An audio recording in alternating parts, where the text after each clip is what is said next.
Hola, ¿qué tal amigos y amigas? Bienvenidos a Límite por Desalineados. Como siempre, un placer que nos acompañen y la gratitud eterna por compartir nuestros contenidos, por participar de los mismos. Siempre su retroalimentación será muy fructífera para nosotros. Como cada fin de semana, les presentamos temas de interés y, por supuesto, personajes invitados que aporten para que ustedes saquen las conclusiones respectivas, ya sea en el ámbito deportivo, político, económico, social, cultural. En esta oportunidad, y al ser una semana en donde se ha hablado muchísimo acerca de las famosas 8,000 vacunas que el gobierno nacional trajo hace pocos días, previsto esto de las 86,000 que ha anunciado va a traer producto de esta negociación con la farmacéutica Pfizer, pero que todavía no sabemos cuándo llegarán el resto de las vacunas. Se ha hablado muchísimo esta semana y es que hizo noticia el ministro Juan Carlos Ceballos, quien está liderando justamente la dosificación de las mismas. Para conversar acerca de este tema, le vamos a dar la más cordial bienvenida al doctor Ramiro Aguilar, uno de nuestros articulistas. Además, doctor, muchas gracias por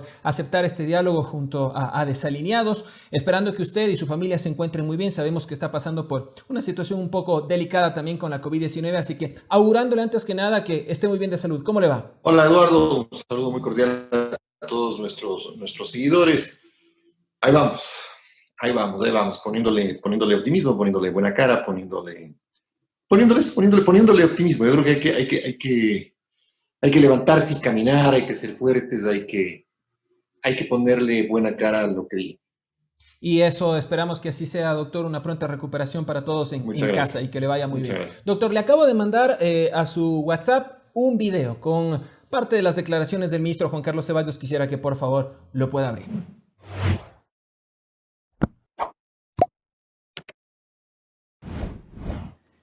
Mi madre es una persona de 87 años que reside en un lugar de atención especial, en un lugar privado de atención especial.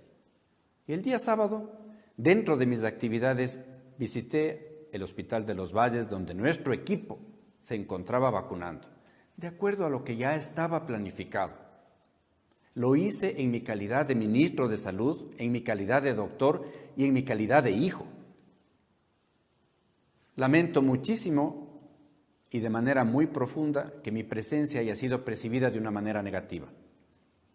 Si esto fue o no una imprudencia política de mi parte, no lo sé. No soy político, no entiendo de política. Ahora bien, si alguien desearía que dentro de este proceso hubiera dejado fuera a mi madre o a cualquier otra persona, debo decirles que difiero, con todo respeto, con ese criterio, sobre este histórico proceso que se ha realizado.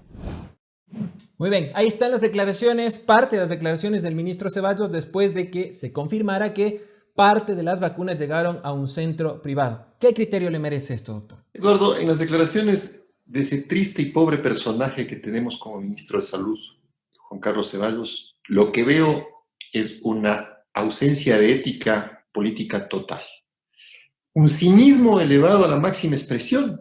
O sea, finalmente lo que nos está enrostrando el ministro, y me ahorro el adjetivo, nos dice, a ver, yo tuve el poder para vacunar a mi madre y lo hice. Si les gusta bien, si no se aguanta.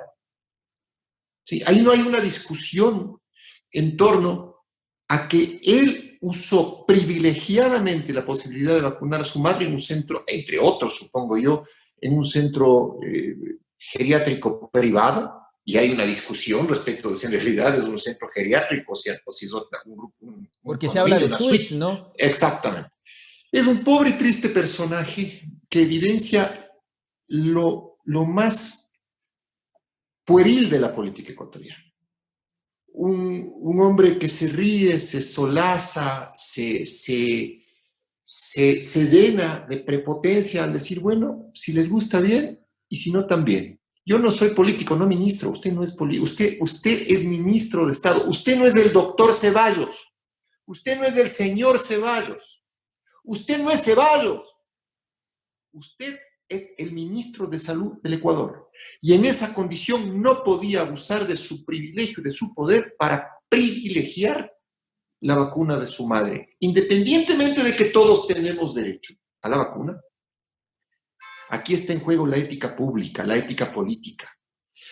El ser ministro de Estado, Eduardo, supone el ejercicio del poder, pero el ejercicio del poder no puede ser jamás privilegiarse uno mismo, pues.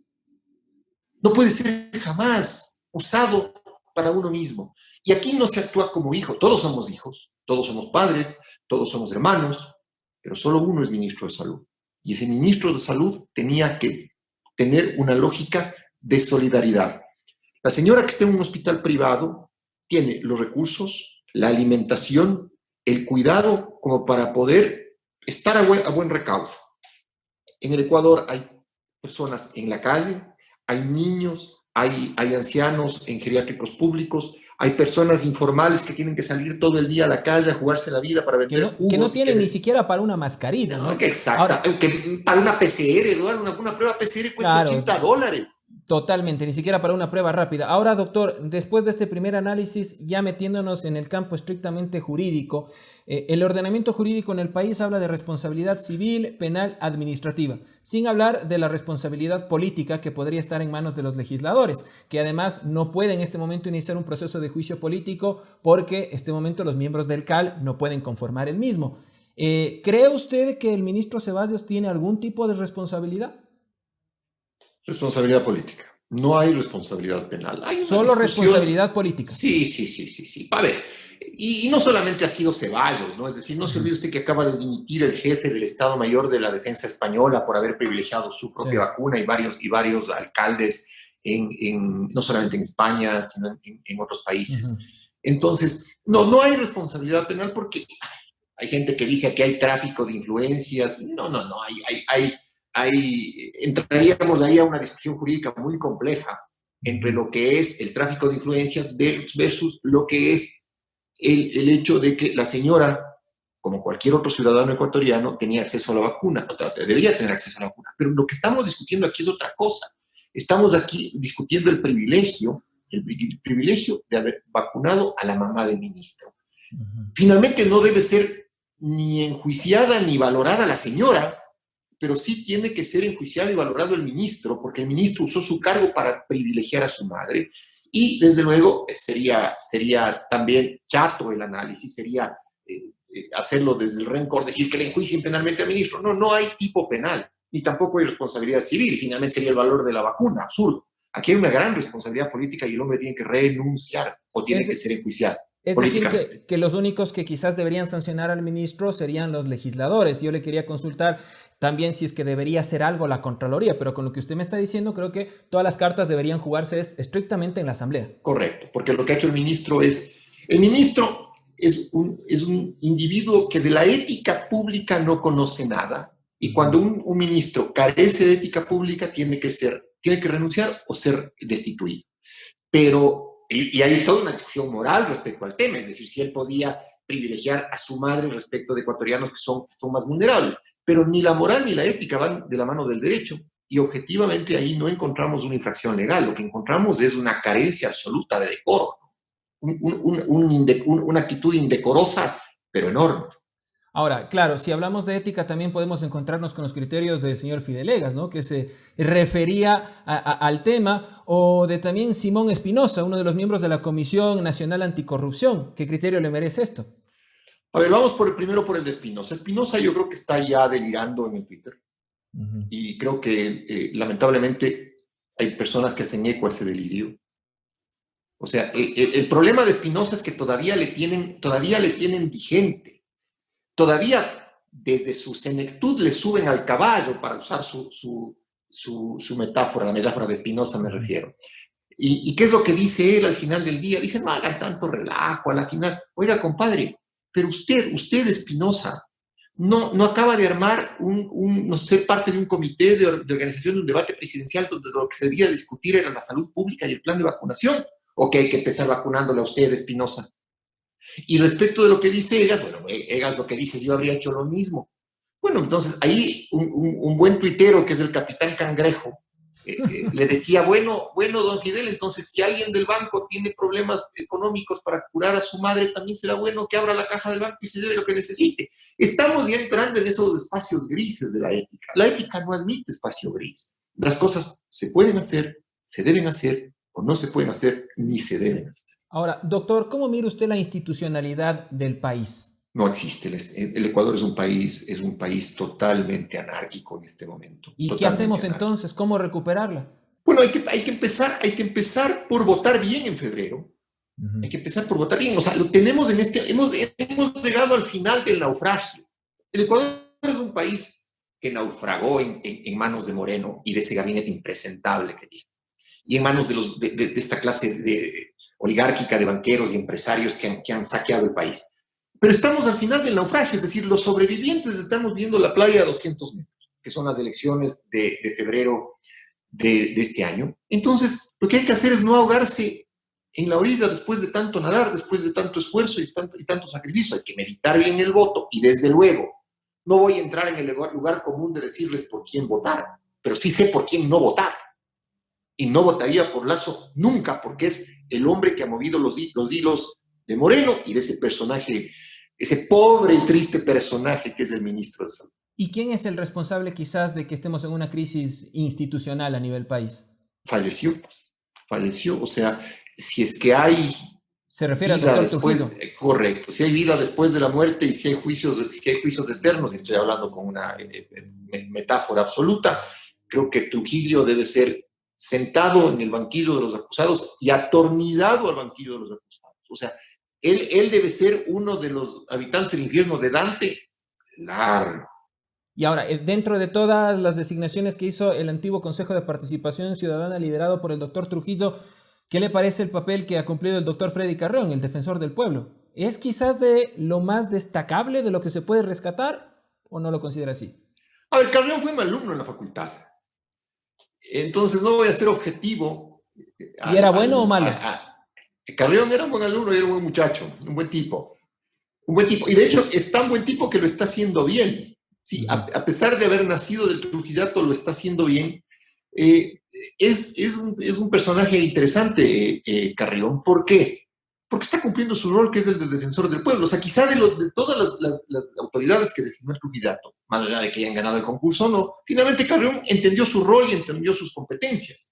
Tampoco es el funcionario, o sea, tampoco es que el mega funcionario. No, sencillamente es el único que está conduciendo un vehículo que le pidieron que conduzca. Es defensor del pueblo, que haga lo que está haciendo. Entonces, más allá de que le repito, a mí en lo personal me gusta que un exalumno mío está haciendo un buen rol, porque hay exalumnos y exalumnas mías que también terminaron siendo un desastre completo. De todo ahí, ¿no? Totalmente. Doctor, en la como en pregunta las divisiones final, inferiores, de todo ahí. ya hablaremos de fútbol en otro momento y le preguntaré qué opina del posible regreso de Anderson Julio, pero ese es No, otro tema. Ese es otro tema. Doctor, la pregunta final, un tema que sin duda conmocionó al país es la muerte esta semana del comunicador Efraín Ruales. Tanto en lo jurídico como en lo político, ¿cuál cree usted que sería el camino a seguir? Acá hay algunas posturas que son claras. Algunos hablan de este famoso populismo penal, así catalogado, aumentar penas, libre porte de armas, entre otras. ¿Ese sería el camino o si no, cuál sería la alternativa? No, en absoluto, Eduardo. Pero a ver, meditemos un poco. Uh-huh. Hace algunas semanas le matan al Cholo Mendoza en Quevedo. Uh-huh. Después le matan al jefe de los choneros en Manta. Y lo vimos además en redes, ¿no? Uh-huh. Y le matan hace pocos días a Efraín Ruales. Independientemente de que los móviles sean distintos, y desde luego no quiero comparar las víctimas, lo que sí es evidente es que hay un mismo modus operandi, es decir, son asesinatos por encargo, son asesinatos hechos por sicarios. Y en un sicario uno no busca en Google y dice sicario y no hay anuncios clasificados de sicario, ni uno busca sicarios en LinkedIn. No. A mí me parece impresentable. No entiendo cómo la inteligencia de la policía, que está para eso, no está para perseguir opositores políticos, la inteligencia de la policía no está. Está para infiltrar este tipo de redes y para detectar. ¿Cómo puede ser posible, Eduardo, que el sicariato campee en el país y la policía no le dé un solo dato, uno solo a la fiscalía? Porque al final el fiscal es un ñato medio gordo, una señorita ahí que está medio pintera, o una señora que está ahí muy severa, que está en el escritorio, ¿no es cierto? Pero el fiscal no sale de su despacho, es más inteligencia, más investigación, ese es trabajo de la policía. Igual el juez no hace investigación, es la policía. Y la policía tiene que hacer investigación preventiva. A mí no me entra en la cabeza, Eduardo, créame, me espeluzna que la incompetencia del gobierno de Moreno y su Ministerio del Interior y de Gobierno haya transformado el Ecuador en la Colombia de los 80 en Medellín. O sea, ¿quién falta aquí? Que salga Popeye, un tipo Estamos como a ese Popeye, nivel, dice usted. a ese nivel, como el sicario de Escobar a escribir libros. O sea, me parece una cosa de locos. Más allá, le repito, que los crímenes obedecen a circunstancias completamente distintas, pero el procedimiento es totalmente de sicariato, y eso es algo Pero que las tiene que ser soluciones va por desarticulado. otro lado entonces, doctor. Va por trabajo de la policía, por trabajo preventivo, por desarticulación de las redes de sicariato, por controlar cómo entran las armas ilegalmente al país. O sea, no entran las armas de Eduardo, no entran por un cooler, pues. ¿Cómo están entrando armas al país? Esas cosas tiene que tener clara la policía, no la fiscalía, no los jueces, la policía. Para eso está, y le cuesta, los salarios de la policía al año le cuestan al Ecuador más de $1.000 millones. ¿Qué se les pide? Que cumplan con su trabajo. Muy bien, doctor, con eso nos quedamos en la recta final. Le mandamos un abrazo, gracias por su tiempo, gracias además por ser parte de este proyecto comunicacional Desalineados y por semana a semana también vertir sus criterios y fomentar la comunicación plural, que es uno de nuestros pilares. Le mando un abrazo y le reitero que hay una pronta recuperación en su familia, y la próxima hablamos de fútbol y hablamos de Liga Deportiva Universitaria. La próxima hablamos de fútbol, mi querido Eduardo. Un abrazo grande y muchas gracias. Un abrazo. Ha sido el doctor Ramiro Aguilar, uno de nuestros articulistas con quien hemos abordado justamente la coyuntura política, lo que ha sucedido esta semana con el ministro de Salud, el tema de las vacunas y además también el lamentable fallecimiento, el lamentable asesinato sicariato, según la policía, del comunicador Efraín Ruanes. Hacemos una pausa acá en Desalineados y de inmediato regresamos con otra entrevista para conocer otro criterio jurídico que les vamos a presentar a ustedes. Ya veremos. Muy bien, amigos y amigas, estamos de regreso acá en Al Límite por Desalineados. Gracias por continuar en nuestra sintonía y sobre todo por participar de cada uno de nuestros programas. Vamos a continuar hablando de este tema que ha generado polémica, que ha generado también discusión acerca de las vacunas, la llegada de las 8.000 vacunas a nuestro país y el accionar del ministro de Salud, el doctor Juan Carlos Ceballos. Le damos la bienvenida al doctor Salim Saidán, constitucionalista, docente e investigador en la Universidad Católica del Ecuador, y además para nosotros un honor, como siempre lo digo, parte del cuerpo de articulistas de Desalineados. Doctor, ¿cómo le va? Gracias por su tiempo. Antes que nada, espero que usted y su familia se encuentren bien de salud. Gracias por aceptar el diálogo. ¿Qué tal, Edu? Muy buenas, un buen día para ti y para todos los que nos ven a través de la plataforma Desalineados. Para mí es un gusto conversar contigo y a través de este espacio poder orientar a la opinión pública en temas de coyuntura que sin duda son de interés de todos los ciudadanos. Gracias, doctor. Le acabo de enviar un video a su WhatsApp. Quisiera que por favor lo pueda abrir para que usted me dé su criterio. Es parte de las declaraciones del doctor Ceballos que dio esta semana a los medios de comunicación.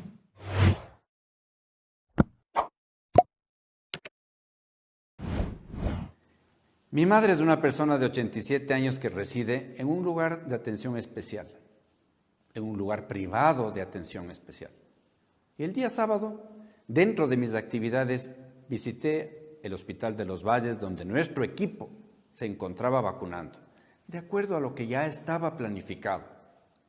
Lo hice en mi calidad de ministro de Salud, en mi calidad de doctor y en mi calidad de hijo. Lamento muchísimo y de manera muy profunda que mi presencia haya sido percibida de una manera negativa. Si esto fue o no una imprudencia política de mi parte, no lo sé. No soy político, no entiendo de política. Ahora bien, si alguien desearía que dentro de este proceso hubiera dejado fuera a mi madre o a cualquier otra persona, debo decirles que difiero, con todo respeto, con ese criterio, sobre este histórico proceso que se ha realizado. Bueno, ¿qué criterio le merece, doctor, el accionar del ministro Ceballos y estas declaraciones en torno a lo que ha sucedido con las vacunas, parte de las mismas que han sido destinadas a un centro privado? Bueno, lo primero, Edu, yo creo que sería importante recordar cómo llega al cargo el doctor Ceballos. Llega al cargo como un decano de medicina de una universidad privada de la ciudad de Quito, ¿sí? A quien apoyan inicialmente algunos periodistas en algunos medios de comunicación masiva, en donde resaltan la formación del médico Ceballos, que tenía, entre otros, títulos inclusive de la Universidad de Harvard, ¿sí? Me llamó la atención que presuman tanto la hoja de vida del actual ministro, cuando en su hoja de vida había escasa formación y experiencia en el campo de la salud pública. El tener experiencia en el ámbito de la salud en un hospital privado no te prepara necesariamente para asumir un cargo en el sector público, ¿sí? No te avala como ministro de salud.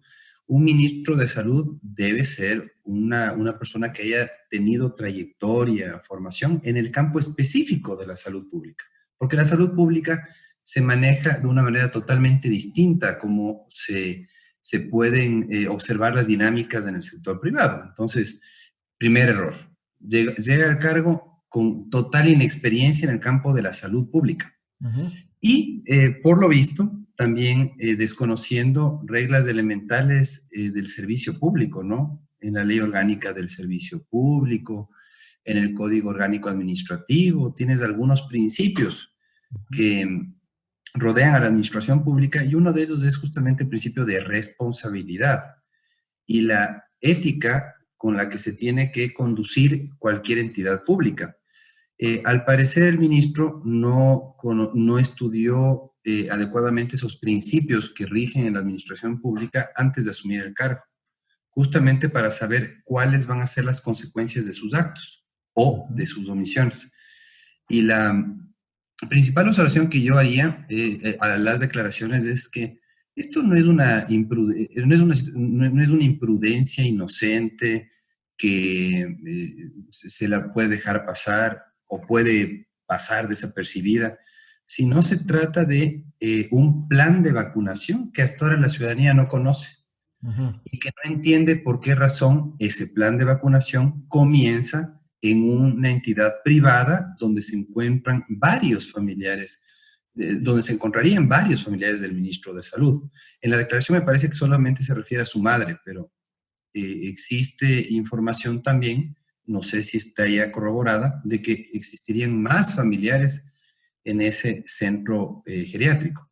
Sí, de acuerdo a una declaración citada en el Diario del Comercio, efectivamente el ministro habría dicho que existen varios familiares que estarían en este supuesto centro, que además está en entredicho porque no se sabe si es un centro geriátrico o son suites privadas para mayores adultos. Ahora, después de la primera explicación que usted nos ha dado, ya en el ámbito estrictamente jurídico, ¿cree usted que hay responsabilidad o podría haber responsabilidad en el campo civil, penal, administrativo o en el campo estrictamente político? Sí, en el campo político tú sabes que la Asamblea Nacional puede censurar y destituir a un ministro en funciones. El hacerlo no es fácil, ¿no? Si tú revisas la Constitución, necesitas para destituir a un ministro de Estado el voto favorable, ¿sí? De las 2/3 partes de la Asamblea Nacional, según el artículo 131, segundo inciso de la Constitución de la República. Es decir, se necesitan más votos para censurar y destituir a un ministro que para proceder al enjuiciamiento político del fiscal, defensor del pueblo, defensoría pública, conforme lo establece este artículo de la Constitución. Es decir, será difícil llegar a destituir al ministro aunque se haya configurado responsabilidad política por incumplimiento de funciones, ¿sí? Lo que tú tienes en este artículo 131 es una causal, una sola, que es el incumplimiento de funciones. Dentro del incumplimiento de funciones tú tienes una cantidad de circunstancias que pueden ser atribuidas a las autoridades, en este caso al ministro, ¿sí? De conformidad a las obligaciones que tiene como principal de esa cartera de Estado, ¿no? ¿Y aquí cree que en este caso cree que cabría justamente esta figura? Sí, porque es súper amplia. La única causal que existe, que es el incumplimiento de funciones que aplica para el fiscal, contralor, procurador, para los ministros, es tan amplia, tan general, que puede entrar cualquier acto u omisión que haya cometido el ministro en abierto incumplimiento de la normativa que rige a la función ejecutiva. Entonces, en este caso, yo creo que la principal omisión es no haber cumplido con el principio de transparencia, que es también básico en la administración pública. ¿Por qué razón el ministro no hizo público el plan de vacunación para que los ciudadanos tengamos la certeza de cuáles son las etapas que se van a ejecutar, cuáles serán los primeros beneficiarios, por qué razón fueron los principales beneficiarios, los primeros beneficiarios, y eso hasta ahora no se conoce. Se habla de un plan de vacunación que hasta el momento la ciudadanía no conoce. Y yo recuerdo que inclusive en una entrevista al señor Water, el señor Water respondió que no puede dar a conocer al público, a la ciudadanía, los nombres de los primeros que han sido vacunados en los hospitales públicos. Y ya que usted nombra esto, doctor, quiero consultarle justamente si se podría plantear una acción de acceso a la información pública. Claro que sí, claro que sí. No hay razón para declarar como reservada, confidencial esa información. Yo no veo razón alguna que tenga el ministro de Salud para identificar esa información como reservada, confidencial o secreta, que podrían ser, digamos, la excusa para que no se pueda acceder a la información. El principio sobre la información pública es que tiene que ser de libre acceso. El principio de publicidad rige justamente en este caso. ¿Y qué es el principio de publicidad? De que la información nos pertenece a todos los ciudadanos. Y las autoridades, ¿qué es lo que hacen? Simplemente son las encargadas de custodiar la información, de almacenar la información, pero esa información no le pertenece a la autoridad, le pertenece al ciudadano. Por lo tanto, si es que no había una declaratoria previa de reserva, de confidencialidad de la información, tiene que ser difundida a la ciudadanía para que sepa en qué condiciones, bajo qué criterios se está ejecutando este plan de vacunación. Y en el campo penal, ¿podría existir o podría entrar también alguna figura? Se habla del tráfico de influencias, se habla también de peculado. Quizás podría incurrir en alguna de estas dos figuras.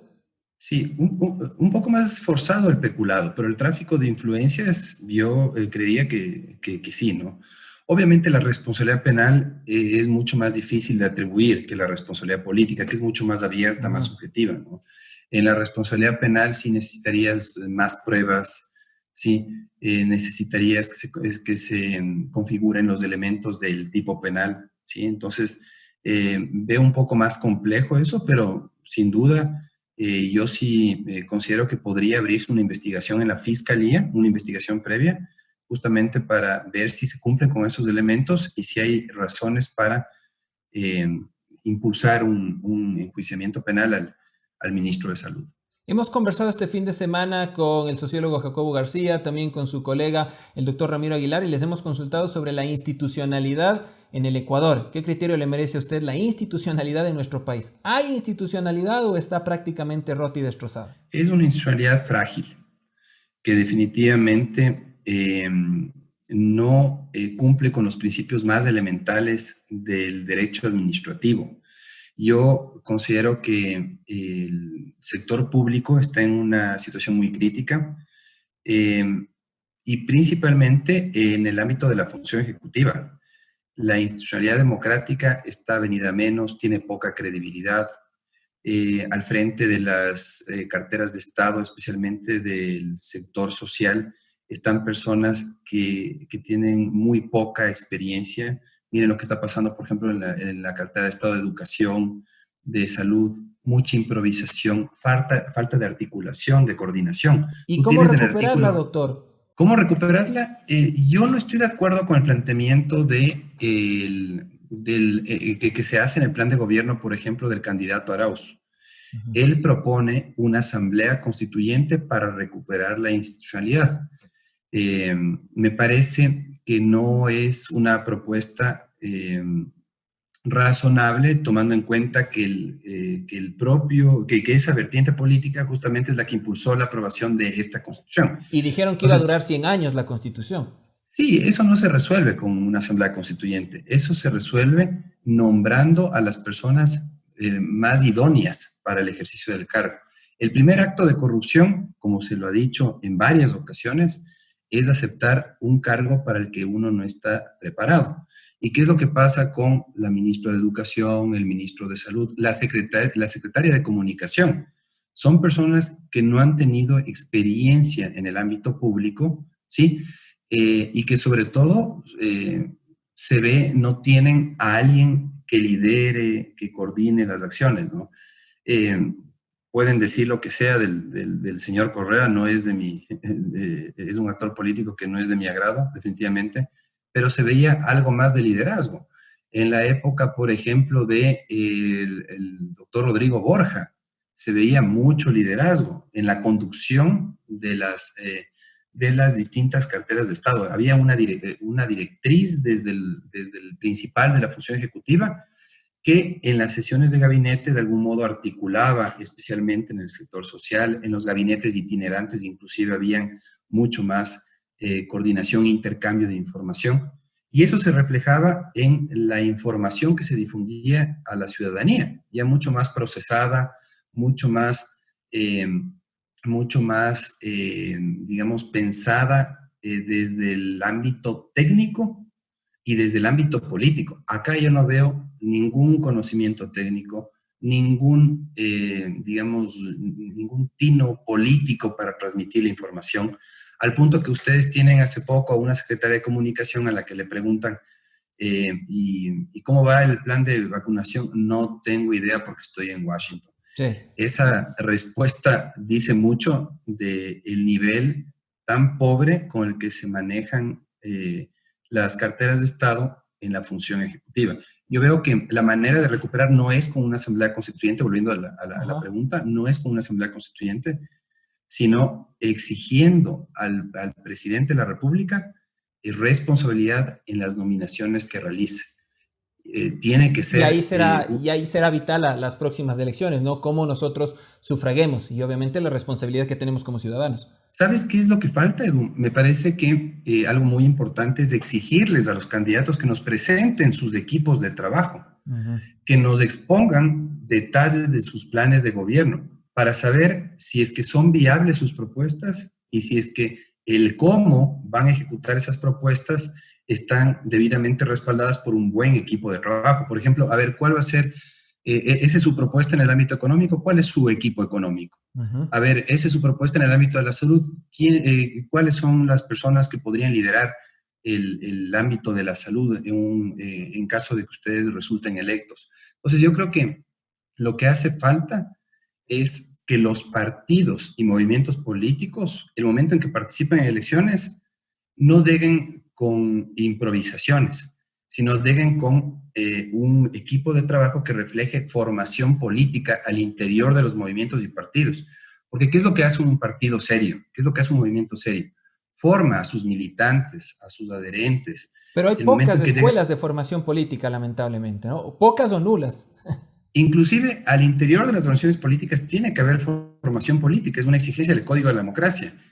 Y sin embargo, el CNE controla muy poco o nada que las organizaciones cumplan con eso. ¿Y para qué se necesita eso? Para que cuando lleguen al poder, justamente le ofrezcan a la ciudadanía no solamente buenos planes de gobierno, sino solventes equipos de trabajo que puedan ejecutar ese plan. Y además, recordemos que el CNE les da una partida presupuestaria justamente para que se invierta, entre otras, en esto. Doctor, la pregunta final, agradeciéndole por su tiempo. Esta semana tuvimos la lamentable noticia, la muerte del comunicador Efraín Ruales, sucedida en Guayaquil. La verdad es que sucede esto cada semana, pero quizás acá fue obviamente más noticioso por tratarse de un personaje público que estaba en la televisión. A partir de esto, nuevamente han existido diversas propuestas, tanto en lo jurídico como en lo político, y aquí quiero conocer su criterio.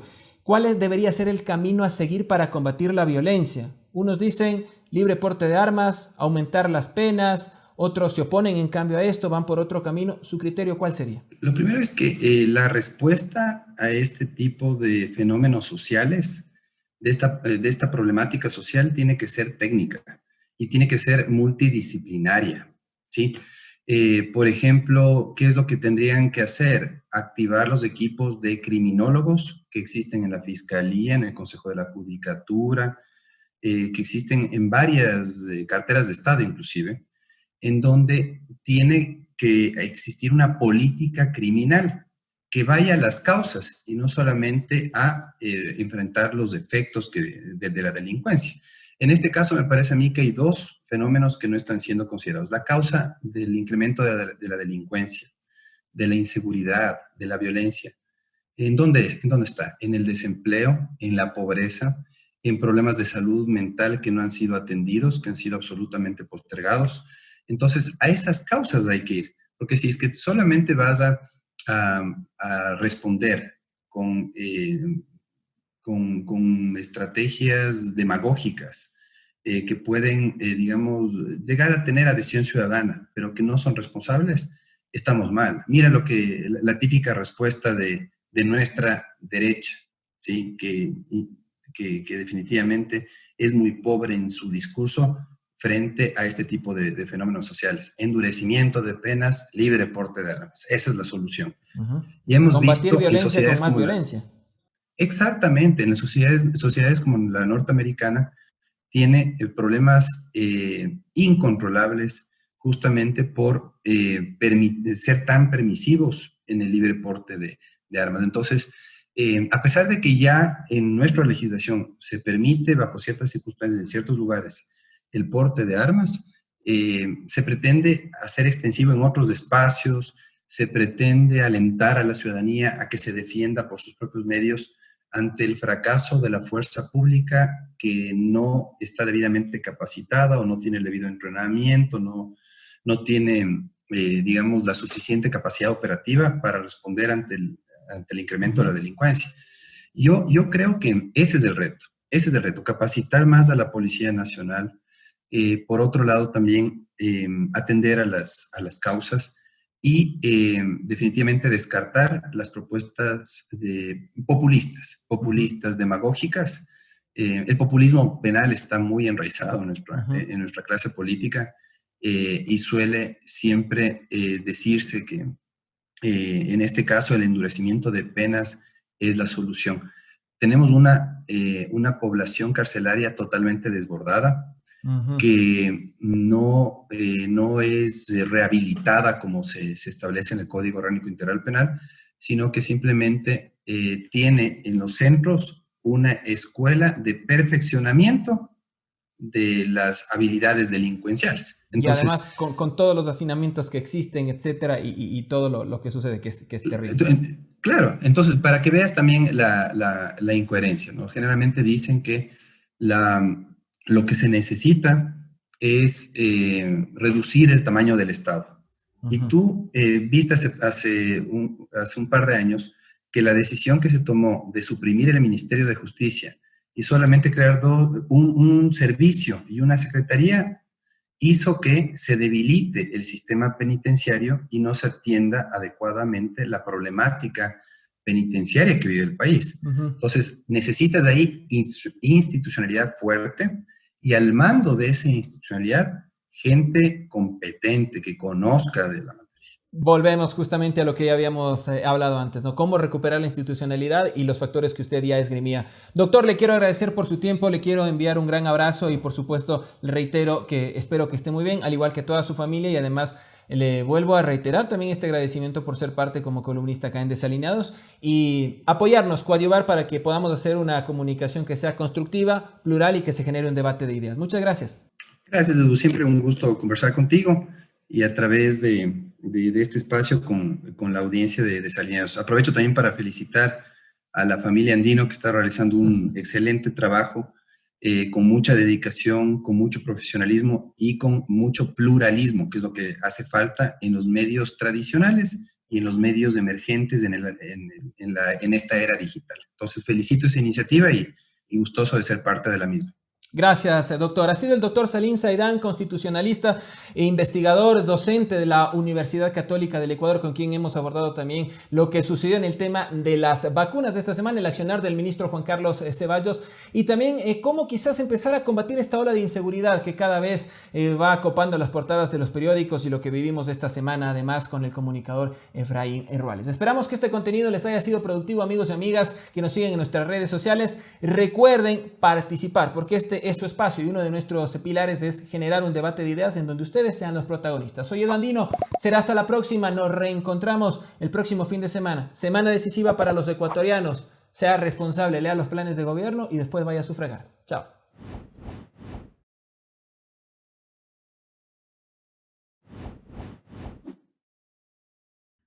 Hola, si te gustó este video te invitamos a que nos sigas en nuestras cuentas de Twitter, Facebook, Instagram y YouTube. Somos Desalineados, Comunicación Total y queremos que tú participes.